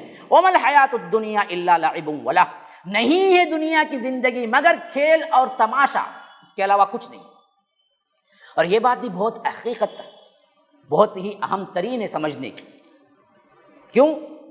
اللہ نے فرمایا کہ جو لوگ اس کی زندگی کو وما هذه الحیات الدنیا الا لعب ولہ، یا بعض جگہ فرمایا کہ بعض لوگ جو اللہ تبارک و تعالی سے کفر کرتے ہیں وہ لوگ سمجھتے ہیں کہ یہ دنیا کی زندگی محض کھیل تماشا ہے۔ ہاں، لیکن یہاں کہہ رہا ہے کہ نہیں ہے اس دنیا کی زندگی کی کوئی حقیقت سوائے کھیل تماشے کے۔ یہ کیا جی، ایک کانٹرڈکٹ، متضاد بات۔ ایک جگہ اللہ کہہ رہا ہے کہ یہ دنیا کی زندگی کھیل تماشا کے علاوہ کچھ نہیں ہے، وما الحیات الدنیا الا لعب ولہ، اور دوسری جگہ کہتا ہے کہ یہ کافر لوگ ذالک ظن الذین کفروا، یہ کافر لوگ سمجھتے ہیں کہ یہ دنیا کی زندگی کھوائے کھیل تماشے کے کچھ نہیں ہے۔ یہ کافروں کا عقیدہ ایسا ہے، ورنہ تو یہ زندگی اللہ تبارک و تعالی نے تمہیں بڑی گفٹ دی ہے آخرت کی زندگی بنانے کے لیے۔ تو یہاں پر اللہ کہتا ہے کہ جو لوگ دنیا کی زندگی کو کھیل تماشا کہتے ہیں وہ کافر لوگ ہیں، اور یہاں اللہ خود کہتا ہے کہ دنیا کی زندگی کھیل تماشے کے علاوہ کچھ نہیں ہے۔ کیسے سمجھیں گے؟ یاد رکھیے، دنیا کی زندگی کی آخرت کی زندگی کے مقابلے میں جو اہمیت ہے اس حیثیت سے بالکل یہ کھیل تماشا ہے۔ ہاں، کیونکہ یہاں کا 1-2 منٹ ہے جو تم یہاں گزارتے ہو آخرت کے مقابلے میں، کیونکہ پہلا دن ہی 50,000 سال کے برابر ہوگا نا۔ پہلا قبر سے اٹھ کے جنت میں داخل ہونے کا جو عرصہ ہے وہ کہیں اللہ نے فرمایا کہ فی یومن 50,000 سنہ، 50,000 دن کے برابر ہوگا، یا 1000 سنہ 1000 دن کے برابر ہوگا۔ تو ہماری زندگی 60-70 سال کا مقابلہ کر کے دیکھو تو 1-2 منٹ بھی نہیں ہوتا۔ تو دنیا کی جو زندگی آخرت کے مقابلے میں دیکھو گے تو کھیل تماشے کا جو وقفہ تم یہاں نکالتے ہو اتنا ہی ہے، لیکن آخرت کو بنانے کے سلسلے میں دنیا کی زندگی دیکھو گے تو بڑی قیمتی ہے۔ ان 2-3 لمحات میں تم تیاری کر لو تو آخرت کامیاب ہو جائے گے، اور یہ آخرت میں کامیاب ہونے والے جتنے لوگ ہیں وہ اس دنیا کی زندگی میں دین بنانے کے لیے بڑی اہم سمجھتے ہیں۔ کافر سمجھتے ہیں کہ یہ کھیل تماشا ہے۔ بات ہو گئی؟ یہاں جو کھیل تماشا اللہ کہہ رہا ہے وہ کیا ہے؟ آخرت کی جو حقیقت ہے اس کے مقابلے میں دنیا کھیل تماشے کے علاوہ کچھ نہیں ہے۔ 2-3 منٹ کا عرصہ ہے جہاں تم آنا ہے، اپنا کام کرنا ہے، نکل جانا ہے۔ تو اس واسطے فرمایا کہ اس کی حقیقت کے مقابلے میں تو یہ صرف کیا ہے؟ کھیل تماشا ہے، لیکن اس کی حقانیت اور یہاں پر اس کو تیاری کرنے کے ضمن میں یہ بہت اہمیت کی زندگی ہے۔ ہاں، تو یہ کھیل تماشا نہیں ہے۔ تو دونوں باتیں ایک ساتھ سمجھنا چاہیے، ورنہ تو کیا ہے، مغالطہ ہو جائے گا کہ یہ تو اللہ نے کہہ دیا کہ کھیل تماشا ہے۔ نہ، یہ کھیل تماشا اس معنی میں ہے کہ آخرت کی حقیقت کے مقابلے میں، ورنہ تیاری کے مقابلے میں یہ بہت اہم ترین زندگی ہے دنیا کی۔ وَلَلدَّارُ الْآخِرَةُ خَيْرٌ لِّلَّذِينَ يَتَّقُونَ، دیکھیے اس واسطے آ گیا حقیقت کے سلسلے، وَلَلدَّارُ الْآخِرَةُ، دار آخرت، آخرت کا گھر، خیرٌ، بہتر ہے، للذین یتقون، جو اللہ سے ڈرتے ہیں۔ افلا تعقلون، کیا تم عقل نہیں رکھتے؟ تو اس حیثیت سے کیا ہے، آخرت کی زندگی بڑی بہتر ہے، لیکن آخرت کی تیاری کے سلسلے میں دنیا کی بھی بڑی اہمیت ہے۔ اب آ گئی وہ بات جو سورت کا سب سے اہم ترین مضمون میں نے بیان کیا تھا، یہ ایک ہے رسالت، اور رسالت پر اٹھائے جانے والے اتنے تمام وہ شکوے شکایات یا اللہ کے رسول صلی اللہ علیہ وسلم سے مانگ معجزے جو اللہ تبارک و تعالیٰ نے یہاں پر کھل کر جوابات دیے ہیں، اس سلسلے کا یہاں پر مضمون دوبارہ اعادہ ہو رہا ہے جو سورت کے شروع میں بھی آ گیا تھا۔ اب یہ بات ذہن میں رکھیے، آگے پڑھیے۔ فرمایا کہ قد نعلم انہ لیحزنک الذی یقولون، یا رب اس میں تسلی بھی ہے، اللہ تبارک و تعالیٰ کی طرف سے ڈھارس بھی ہے، اور اللہ کی محبت گویا کہ اپنے حبیب کے لیے جھلک رہی ہے۔ جیسے ایک ماں اپنے بیٹے سے اظہار محبت کرے تو کیسے جھلکے کی۔ فرمایا اے نبی ہمیں خوب معلوم ہے جو کچھ بھی یہ کر رہے ہیں، آپ اس سے غمگین نہ ہو۔ قد نعلم، اللہ کے رسول آپ کو یہ بدبخت دیوانے کہتے ہیں، مجنون کہتے ہیں، ساحر کہتے ہیں، آپ پر کیا ہے طرح طرح کے طنز کرتے ہیں، آپ پر طرح طرح کے باتیں بناتے ہیں، آپ کو کہتے ہیں کہ تم کیا ہے آسمان پر سیڑھیاں چڑھ جاؤ، تم کیا ہو جا کے کیا ہے کوئی کتاب ہمارے نظر کے سامنے لے آؤ، یا کوئی پہاڑ کو سونے کا بنا دو، یا تم رسول ہو تو یہ کرو وہ کرو وہ کرو، ان سب سے تمہارا سینہ دکھتا ہے، تم دکھ اٹھاتے ہو، ہم کو معلوم ہے۔ لَيَحْزُنُكَ الَّذِي يَقُولُونَ، تم غمگین ہو جاتے ہو۔ یاد رکھو، اس کی اگر آپ ڈیوائڈ کر دیں ہزاروں میں، لیکن اس کی ایک پرکاہ کی ایک شائبہ ہر دائی کو اس کی زندگی میں پہنچتی ہے۔ یاد رکھیے، یہ رسول کا معاملہ ہے بہت اونچا، جس میں اللہ تبارک و تعالیٰ ڈھارس بندہ رہا ہے۔ قَدْ نَعْلَمُ إِنَّهُ لَيَحْزُنُكَ الَّذِي يَقُولُونَ، اللہ کے رسول جو باتیں یہ بناتے ہیں آپ پر، اس سے آپ کا سینہ تنگ ہوتا ہے، آپ کو غم ہوتا ہے، ہم جانتے ہیں۔ یہی حالت ہر دائی کو، اللہ کے رسول کا مقابلہ تو نہیں، لیکن ایک پرکا کی حیثیت ہر دائی کو بھی کیا ہے، غم سہنا پڑتا ہے جو کچھ اس پر باتیں بناتے ہیں۔ کیوں؟ یہ سنت الہی ہے کہ جب بھی کوئی کام کرتا ہے اس پر باتیں بناتے ہیں لوگ، اسے ٹارچر کرتے ہیں، اسے گالیاں دیتے ہیں، اسے غم پہنچاتے ہیں۔ تو رسول تم پر بھی ہو رہا ہے، ہم جانتے ہیں۔ یہ نہیں کہ ہم نے چھوڑ دیا ہے، یہ کوئی ڈھارس بنانے کا، محبت جتلانے کا ایک نیا انداز ہے۔ جیسے ماں کہتی ہے کہ بیٹا تم پر کیا گزر رہی ہے میں جانتی ہوں، لیکن تمہارے اچھائی کے لیے کہہ رہی ہوں، تو وہی انداز ہے۔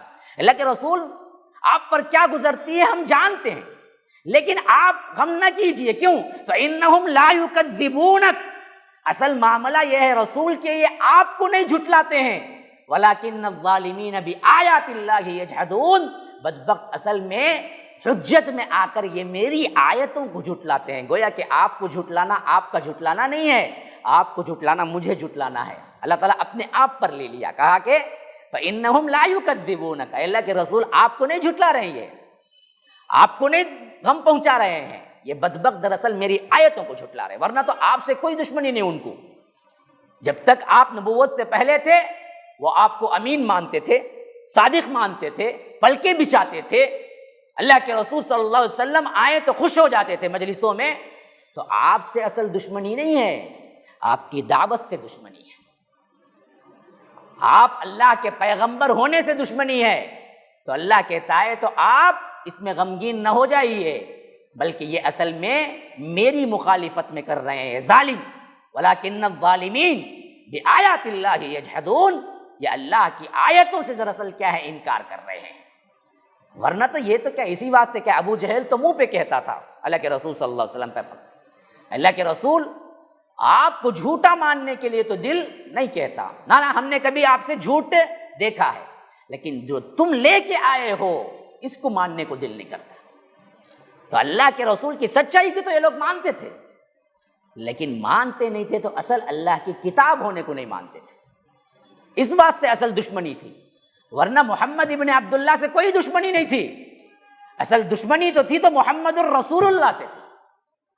محمد ابن عبداللہ کی حیثیت سے تو وہ ہمیشہ مانتے تھے، اصل مسئلہ جھگڑا تو یہ تھا کہ محمد الرسول اللہ مانتے ہو یا نہیں مانتے ہو، اس پر تکلیفیں اٹھائی رسول نے، اور اس کا 1% حصہ، ہزارواں حصہ کر کے اس کا 1% حصہ ہر دائی کو بھی پہنچتا ہے۔ جب وہ دعوت کا کام کرتا ہے تو اس کو پھولوں کا ہار نہیں ملتا، کانٹوں کی سیج ملتی، پھولوں کی سیج نہیں ملتی، کانٹوں کی راہ ملتی ہے، تکالیف پر سہنا پڑتا ہے۔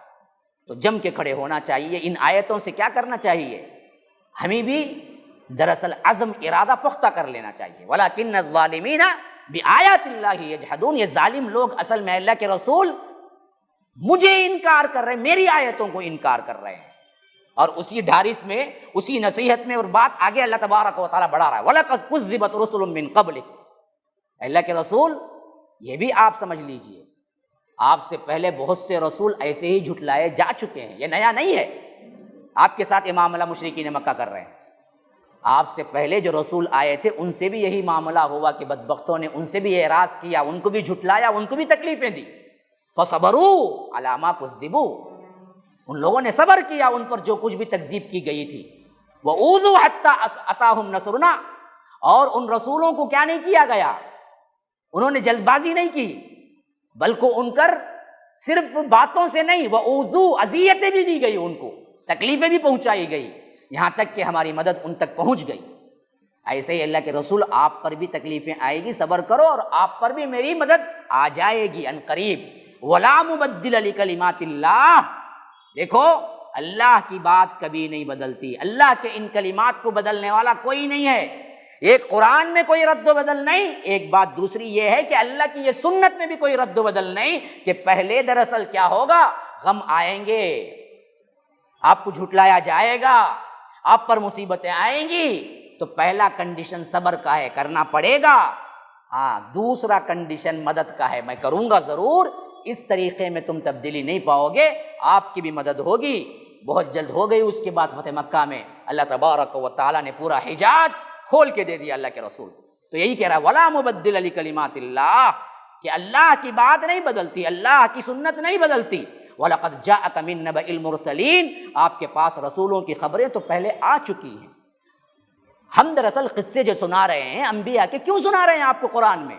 اسی واسطے تو کہ آپ کے اندر اعتماد، آپ کے اندر صداقت، آپ کے اندر عزم، حوصلہ، پختہ ایمان ہو جائے کہ رسولوں کے جتنے قصے اللہ نے پہلے نوح کے سنائے، ہود کے سنائے، صالح کے سنائے، ان سب کے اسی واسطے سے سنائے کہ ان لوگوں کو بھی کیا ہے، ان لوگوں نے ٹارچر کیا، تکذیب کی، صبر کیے، تو تب اللہ کا عذاب آیا اور آپ مسلمانوں کو اللہ نے مقام دیا۔ ایسے ہی تمہارے ساتھ بھی معاملہ ہوگا۔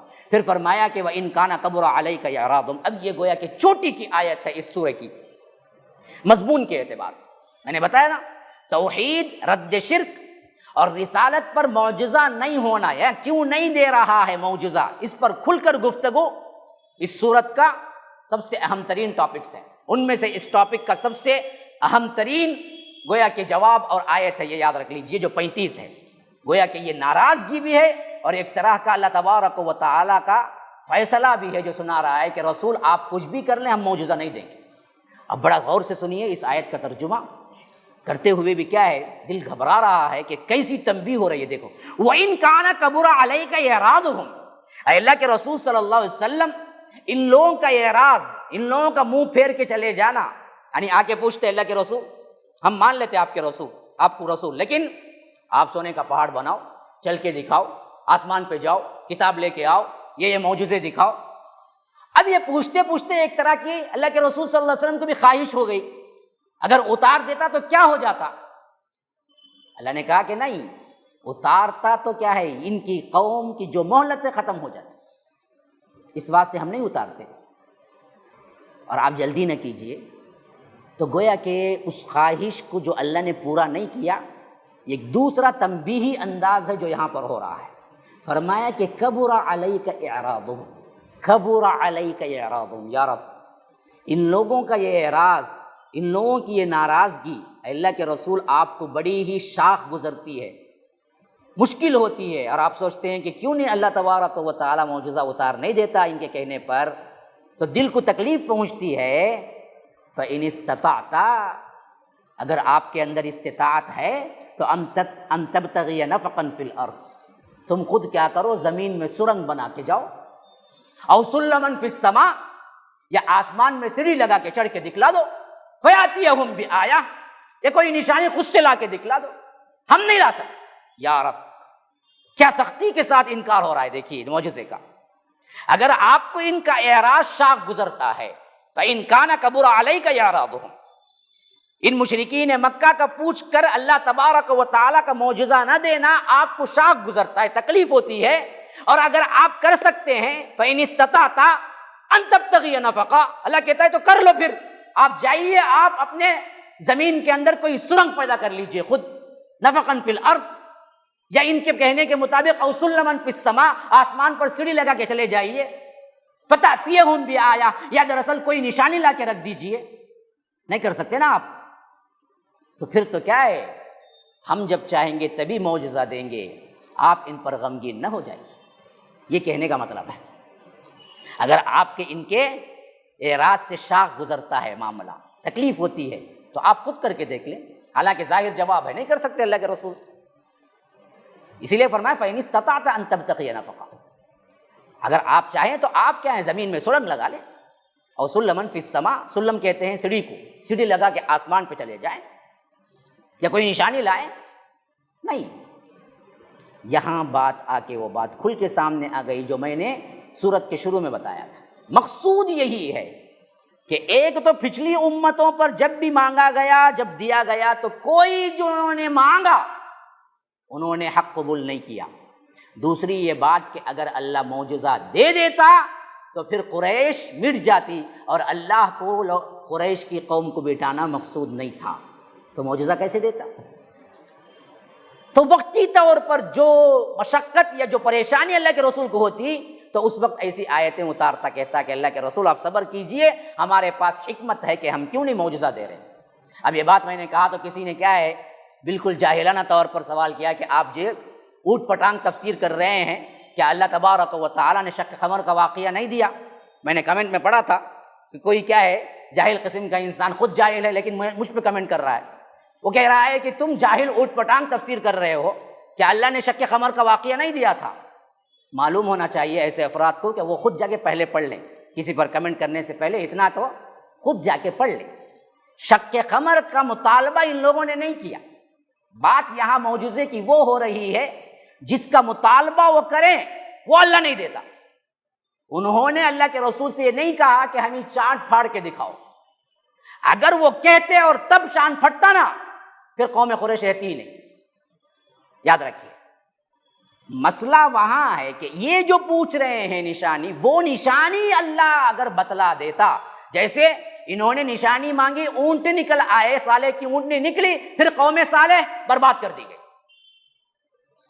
اسی واسطے شق قمر کا واقعہ جو ہے چاند پھٹنے کا واقعہ معجزتاً ہوا لیکن مانگنے پر نہیں ہوا۔ قریش نے یہ نہیں مانگا کہ آپ اگر رسول ہیں تو چاند پھاڑ کے دکھلائیے، اگر وہ مانگتے اور اللہ کے رسول چاند پھاڑ دیتے تو پھر قوم قریش مٹ جاتی۔ تو یاد رکھیے میں نے حصی معجزہ عطا نہیں ہوا کہنے کا مطلب یہ تھا میرے بھائی کہ اللہ تبارک و تعالیٰ نے جو یہ مانگا ان لوگوں نے وہ نہیں دیا، ورنہ تو حصی معجزات تمام انبیاء سے بڑھ کر اللہ کے رسول کو دیے گئے، مومنین کے لیے دیے گئے۔ ہاں اللہ کے رسول صلی اللہ علیہ وسلم کی انگلیوں سے پانیوں کا آبشار نکلنا معجزہ نہیں ہے، 2-3 آدمی کھانے کو ہزاروں آدمی کا کھانا بنا دینا معجزہ نہیں ہے، درخت کا چیخ مارنا معجزہ نہیں ہے، اللہ کے رسول صلی اللہ علیہ وسلم نے کلی کی تو کنویں میں پانی ابل کے آ جانا معجزہ نہیں ہے۔ حصی ہزاروں حصی معجزات اللہ کے رسول صلی اللہ علیہ وسلم کو دیے گئے، تمام انبیاء سے بڑھ کر دیے گئے، لیکن یہاں وہ معنی نہیں تھا میرا جس کو آپ سمجھ کے اوٹ پٹانگ کا لفظ استعمال کر رہے ہیں۔ دراصل آپ کی بات اوٹ پٹانگ کی ہے۔ اصل مسئلہ یہ ہے کہ اللہ تبارک و تعالیٰ نے جب یہ معجزہ مانگے اس وقت انہوں نے جو مانگا وہ نہیں دیا، کیونکہ اگر وہ دے دیتا تو پھر تو مسئلہ ان کا ختم ہو جاتا، اور اللہ کو قوم قریش کو ختم کرنا مقصود نہیں تھا، یہ کہنا تھا۔ اسی واسطے یہاں پر اتنی سخت بات کہی گئی کہ اگر آپ چاہتے ہیں اللہ کے رسول تو فَإِنِ اسْتَطَعْتَ أَن تَبْتَغِيَ نَفَقًا فِي الْأَرْضِ أَوْ سُلَّمًا فِي السَّمَاءِ فَتَأْتِيَهُم بِآيَةٍ، کہ آپ سیڑھی لگا لیں یہاں زمین میں سرنگ کرنا چاہیں کر لیں، لیکن آپ نہیں کر سکتے، تو اللہ جو کہہ رہا ہے اس پر صبر کریں، ہم اب ان کو معجزہ نہیں دکھلائیں گے۔ اور آگے بات بڑی پتے کی کہہ دی گئی، کیوں نہیں دکھلائیں گے جی؟ وَلَوْ شَاءَ اللَّهُ لَجَمَعَهُمْ عَلَى الْهُدَى۔ دیکھو سیدھی سیدھی بات یہ ہے کہ اگر اللہ چاہتا نا سب کو متقی بنا دیتا، سب کو ہدایت یافتہ بنا دیتا۔ ہاں اگر معجزہ دکھا دکھا کر مجبور کر کر کے ہی مسلمان بنانا ہوتا تو اللہ سب کو وہ ہدایت دے دیتا، معجزے کی ضرورت ہی نہیں پڑتی۔ اللہ چاہتا یہ ہے کہ معجزے کے بغیر ایمان لائیں، یہ لوگ اندیکھے رب العالمین پر ایمان لائیں۔ اسی لیے اللہ تبارک و تعالیٰ کہتا ہے کہ اللہ کے رسول آپ یہ بات اچھی طرح ذہن میں رکھیے کہ وَلَوْ شَاءَ اللَّهُ لَجَمَعَهُمْ عَلَى الْهُدَى، اگر اللہ چاہتا تو سب کو ہدایت پر جمع کر دیتا۔ فَلَا تَكُونَنَّ مِنَ الْجَاهِلِينَ، تو آپ دراصل کیا ہیں؟ جاہلوں کی سی باتیں نہ کریں یا رب۔ رسول کے لیے تنبیہ، فَلَا تَكُونَنَّ، آپ نہ ہو جائیں من الجاہلین، جاہلوں کی سی باتیں کرنے والے۔ جیسا کہ اللہ تبارک و تعالیٰ نوح کو فرمایا جب انہوں نے کہا کہ اے اللہ میرا بیٹا غرق ہو گیا اور تیرا وعدہ ہے کہ میری اولاد کو تو حفاظت کرے گا، تو اللہ کہا کہ انہ لیس من اہلک انہ عمل غیر صالح فلا تسألنی ما لیس لک بہ علم انی اعظک ان تکون من الجاہلین، نو میں تمہیں وضاحت کر رہا ہوں، میں تمہیں واعظ کر رہا ہوں کہ تم جاہلوں کی سی باتیں نہ کرو۔ ایسی ہی بات کیا ہے، اللہ تبارک و تعالیٰ جناب محمد رسول اللہ صلی اللہ علیہ وسلم کو فرما رہا ہے کہ آپ معجزہ جلدی نہ کیجئے ان معاملات میں، اور جاہلوں کی سی باتیں نہ کیجئے، کیونکہ اللہ کو معلوم ہے کب معجزہ دینا کب معجزہ نہ دینا۔ یہ دراصل اللہ تبارک و تعالیٰ نے ڈیسائیڈ کرنا ہے۔ اب آگے پڑھیے، انما یستجیب الذین یسمعون والموتى یبعثهم اللہ ثم الیہ یرجعون، بات تو وہی قبول کرتے ہیں جو سنتے ہیں۔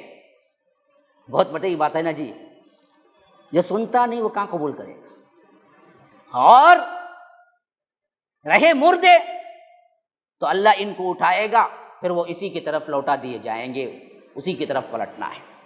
یعنی اللہ کے رسول زبردستی معجزے دکھا دکھا کر سنوانا ہوتا تو ہم سب کو ہدایت پر ہی جمع کر دیتے۔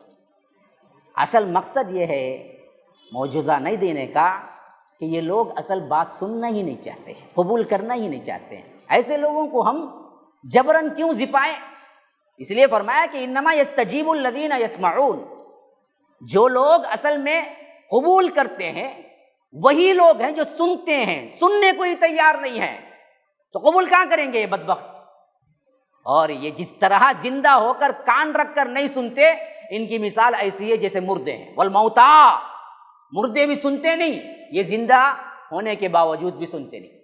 اس میں دو باتیں آ گئی، ایک یہ کہ جو اللہ کے آیتوں کو سن کر بھی سنائی نہیں دیتا، اس کو سمجھتا نہیں مانتا نہیں، وہ مردے کی طرح ہے۔ دوسری بات یہ ہے کہ مردے سنتے نہیں، سیدھی سیدھی بات، مردے سنتے نہیں، تو پھر کئی کو جا کے قادر ولی کو پکارتے ہی،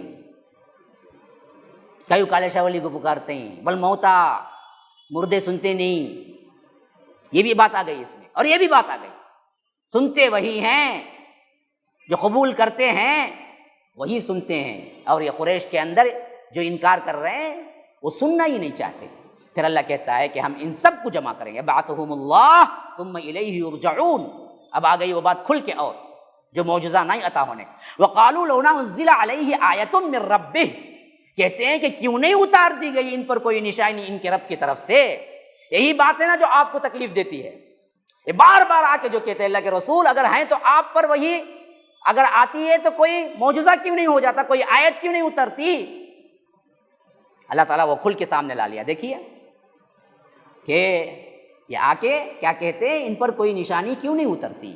اللہ کہتا ہے کہ بدبخت ہو، میں عاجز ہوں، نشانی اتار نہیں سکتا، میرے پاس اس کی طاقت نہیں ہے، استطاعت نہیں ہے، یہ بات نہیں ہے۔ بدبختو سنو، قل ان اللہ قادر علی ان ینزل آیہ، اللہ تبارک و تعالی پوری طرح قادر ہے کوئی بھی نشانی اتارنے پر، وہ تو کن فیکون کا مالک ہے۔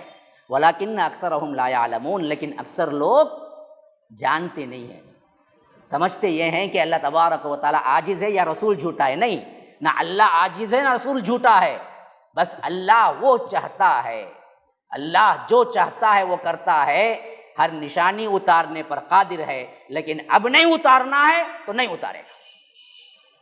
اور یہ بھی کس واسطے؟ تمہاری اچھائی کے واسطے، میری اچھائی کے لیے نہیں جی۔ اتارتا معجزہ اس واسطے نہیں ہوں کہ اگر اتار دے تو میری سنت طریقے کے مطابق پھر تمہاری مہلت ختم ہو جائے گی، اس واسطے اللہ کہتا ہے وَلَٰكِنَّ أَكْثَرَهُمْ لَا يَعْلَمُونَ۔ بدبختو تم دراصل سمجھتے نہیں ہو، اکثر لوگ اللہ کی یہ سنت کو پڑھنے کے باوجود، اقوام عالم کی تاریخ کو دیکھنے کے باوجود پھر مانگ رہے ہیں، ورنہ تو یہ ان کے لیے اچھا نہیں ہے، اس واسطے ہم نہیں اتارتے۔ وَمَا مِن دَابَّةٍ فِي الْأَرْضِ وَلَا طَائِرٍ يَطِيرُ بِجَنَاحَيْهِ إِلَّا أُمَمٌ أَمْثَالُكُمْ، نہیں ہے زمین پر چلنے والا کوئی بھی جانور، نہ کوئی پرندہ جو اپنے دونوں بازوؤں سے اڑتا ہے، مگر وہ بھی تمہاری طرح کی امتیں ہیں۔ الا امم امثالکم، مخلوقات میں تم ہی ایک مخلوق نہیں ہو۔ اللہ کہتا ہے کہ تمہاری طرح ہزاروں جاندار مخلوقات ہیں، تم دیکھتے نہیں ہو؟ پرندوں کی ایک مخلوق ہے، جانوروں کی ایک مخلوق ہے، اڑتے ہوئے پرندوں کی ایک مخلوق ہے، ہزاروں اقسام ہیں، یہ سب تمہاری ہی طرح کے میل جھول کے ہیں، وہ بھی کھاتے پیتے ہیں، ان کے لیے بھی زندگی ہے، موت ہے۔ ان تمام جانوروں، پرندوں، کیڑے مکوڑوں، رہنے سہنے کے جتنے طور طریقے ہیں اور نظام ہیں، یہ سب دراصل کیا ہے؟ اللہ تبارک و تعالیٰ کہتا ہے کہ ہم نے دراصل یہ سب چیزیں ان کو دی ہیں اور تم کو بھی دی ہیں۔ مطلب کیا ہے؟ یہ کہہ کے مطلب کیا ہے؟ اب آگے بڑھو۔ مطلب ما فرطنا فی الکتاب من شیء ثم الی ربہم یحشرون، ہم نے تو اپنی کتاب میں کسی بھی شے کی کمی نہیں رکھی ہے، پھر یہ اپنے رب کی طرف لوٹائے جائیں گے، جمع کیے جائیں گے خاص طور پر۔ اب یہاں پر یہ کہنا کیا بات ہے؟ اللہ تبارک و تعالیٰ نے بتا دیا کہ دیکھو تم کوئی الگ سے مخلوق نہیں ہو جس کے لیے رب العالمین اپنے اپنے اصول تبدیل کر دے۔ اصول وہی ہیں جو جتنے جاندار مخلوقات کے لیے ہے، جینا، مرنا، کھانا، پینا، اس طرح کا جو شیڈولی نظام دنیا کا اللہ نے دیا ہے، ایسا صرف تم نہیں کرتے ہو، ہزاروں لوگ ہیں، ان سب میں تم ہی منتخب کیا، تم ہی رسالت کے لیے چنا، تمہارے اندر اللہ تبارک و تعالیٰ نے ہدایت کا سلسلہ جاری رکھا، تم کو اشرف المخلوقات بنایا، اور تم سے اللہ تبارک و تعالیٰ نے مطالبہ کیا کہ اپنے خواہش سے اپنی زندگی کو اللہ کی راہ میں دو اور جنت پاؤ۔ ایک بات۔ دوسری بات یہ ہے کہ ہم جمع بھی کریں گے تو کیسے کریں گے؟ پھر سب کو کریں گے۔ اسی واسطے اس آیت سے بعض علماء نے یہاں تک بھی تفسیر کی ہے کہ یہ جمع کرنا جو ہے نا، جیسے اللہ دنیا کے لوگوں کو جمع کرے گا، ویسے ہی جانوروں کو بھی، حشرات الارض کو بھی، کیڑے مکوڑوں کو بھی، جتنے بھی مخلوقات پائے ان کو بھی جمع کرے گا حشر کے میدان میں، اور ان سے بھی سوال جواب ہوگا۔ ہاں یہ اور بات ہے کہ ان کو جنت جہنم نہیں ہوگی، بس جو ظلم زیادتی ہوگی ان سے باس پرس ہوگی اور ان کو پھر فنا کر دیا جائے گا۔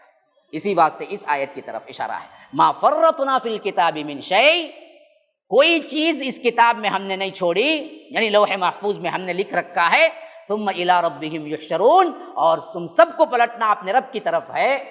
تو خالی انسان نہیں پلٹیں گے قیامت کے دن، شیر کا اپنا سب کا سب کیا ہے، اس کی جتنے بھی اس صفت کے ہیں، جتنے وہ لوگ درندہ صفت لوگ جمع ہوں گے، بکریوں کا ریوڑ ہے تو جمع ہوگا۔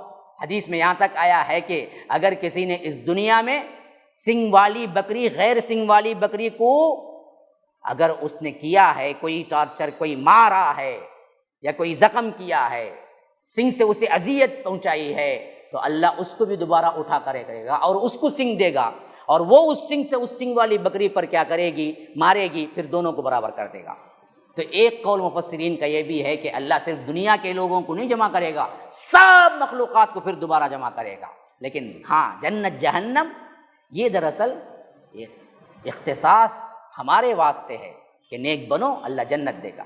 والذین کذبوا بآیاتنا صم وبکم فی الظلمات، اور جن لوگوں نے ہماری آیات کو جھٹلا دیا اور بہرے اور گونگے ہیں وہ لوگ ہماری آیتوں کے سلسلے میں اندھیروں میں بھٹک رہے ہیں یوں۔ اور من یشاء اللہ یضلل ومن یشاء یجعلہ علی صراط مستقیم، جس کو اللہ چاہتا ہے گمراہ کر دیتا ہے اور جس کو چاہتا ہے سیدھے راستے پر لے آتا ہے۔ یعنی ولو شاء اللہ لجمعہم جو اوپر فرمایا نا، اسی کی تشریح آ رہی ہے۔ اگر اللہ چاہتا تو سب کو ہدایت دیتا، نہیں، اللہ نے اپنا ایک طریقہ کار رکھا ہے۔ اللہ جس کو چاہتا ہے ہدایت دیتا ہے، جس کو چاہتا ہے اللہ گمراہ کرتا ہے، اور جو لوگ اللہ کی آیات کو پانے کے باوجود بھی جھٹلاتے ہیں، اندھیروں میں بھٹکنا خود چاہتے ہیں، اللہ ان کو زبردستی ہدایت نہیں دیتا۔ یعنی اللہ جس کو چاہتا ہے گمراہ کرتا ہے، جس کو چاہتا ہے ہدایت دیتا ہے۔ کا مطلب کیا ہے؟ اللہ زبردستی کرتا ہے، جہنمی بناتا ہے؟ نہیں، اللہ کہتا ہے ہم ان کو ہی گمراہ کرتے ہیں جو زبردستی اللہ کے آیتوں کو سن کر بھی ہدایت نہیں لینا چاہتے۔ ہاں، بہرے گونگوں کی طرح اندھے ہو کر بھٹکنا چاہتے ہیں، ہم ان کو زبردستی ہدایت نہیں دیتے۔ قل ارأیتکم ان اتاکم عذاب اللہ او اتتکم الساعۃ اغیر اللہ تدعون ان کنتم صادقین۔ اللہ کے رسول ان سے کہیے ذرا غور کرو، اگر تم کسی وقت اللہ کا عذاب تم پر آ جائے یا تم پر قیامت آ جائے تو کیا تم اللہ کے سوا کسی اور کو پکارو گے اگر تم سچے ہو؟ تو بات ہے بہت اہم ترین، واضح ترین بات یہاں پر اللہ تبارک و تعالیٰ نے کہی ہے۔ جتنے مشرکین ہیں یہ سب اپنے اندر دل کو ٹٹول کے دیکھیں تو اندر توحید ہی پائیں گے۔ یاد رکھو یہ اللہ کا فرمان ہے، اس پر ہمیں یقین ہے۔ اسی لیے فرمایا کہ آپ کہہ دیجئے ان سے اگر عذاب کا وقت آ جائے یا قیامت آ جائے تو اس وقت تمہاری حالت کیا ہوگی؟ کالے شاہ ولی کو بلاؤ گے؟ عبد القادر جیلانی کو؟ نہیں، اس وقت پکارو گے صرف اللہ کو۔ تو اندر اصل میں توحید ہے تمہارے، مشکل وقت میں کھل کے سامنے آتی ہے۔ بدبخت عمدن منہ موڑتے ہیں اللہ کی توحید سے۔ جیسے میں نے کہا کہ احمد نقشبندی بندی کا جو ہے واقعہ میں نے شروع میں بتایا تھا کہ آخر کھل کے بعد دل کی آ گئی نا، اللہ تو ہی دور کر سکتا ہے کرونا کو۔ تو یہی حال تمہاری مصیبت پر تم اللہ ہی کو پکارو گے کہ کسی دوسرے کو پکارو گے؟ اللہ پوچھتا ہے غیر اللہ تدعون ان کنتم صادقین، سچے ہو تو بتاؤ۔ پھر اللہ ہی جواب دیتا ہے بل ایاہ تدعون فیکشف ما تدعون الیہ ان شاء وتنسون ما تشرکون۔ ہرگز نہیں، مصیبت کی گھڑی میں تم اسی کو پکارتے ہو، بل ایاہ تدعون۔ پھر اگر وہ چاہتا ہے جس تکلیف کے لیے تم نے اسے پکارا ہے اسے دور کر دیتا ہے، تو ایسے موقع پر پھر تم اللہ کو چھوڑ کر دوسروں کو شریک کرنے لگتے ہو، اللہ کو بھول کر دوسروں کو شریک کرنے لگتے ہو۔ ھذا وباللہ التوفیق، صلی اللہ وسلم علی نبینا محمد۔ اسأل اللہ لی ولکم ولسائر المسلمین من کل ذنب فاستغفروہ انہ هو الغفور الرحیم۔ السلام علیکم ورحمۃ اللہ وبرکاتہ۔